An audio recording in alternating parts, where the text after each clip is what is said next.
$3,500,000 home of the Federal Reserve, founded in the Wilson administration, is opened in Washington. It was built during the Great Depression and was the backstop for the global economy during the last great financial crisis. The US Federal Reserve guarantees every dollar that changes hands around the world. In theory, it should be free to work without any outside political influence. But the arrival of Donald Trump as US president is challenging that idea.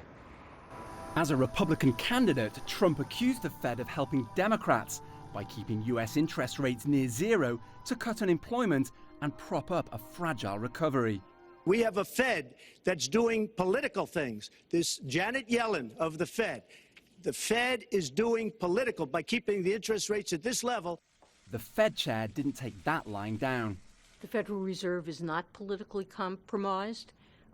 We do not discuss politics in our meetings. The exchange led to fears Trump would, in turn, try to pressure the Fed to do his bidding. So why does it matter?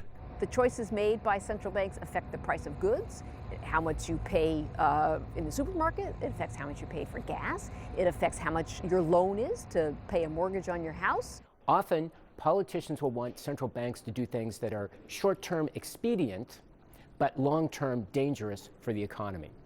So, for example, politicians often want central banks to print lots of money because in the short run, printing money is like taking a drink. It feels really good. But if you print too much, you have an awful hangover later. And potentially runaway inflation. This ruined Germany's economy in the 1930s. Money was so worthless, it was burned because it was cheaper than conventional fuel. And more recently, people in Zimbabwe and Venezuela blamed their bouts with hyperinflation on leaders meddling with central banks. But the latter two weren't independent. The reality is that even independent central banks are constantly fending off attempts by politicians to influence what they do for the economy. The European Central Bank and the Bank of England both face similar pressures to the Fed. There are checks and balances in place to stop presidential overreach.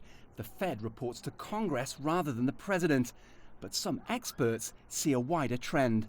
In the wake of the financial crisis here in the US, Congress curtailed the emergency lending powers of the Fed.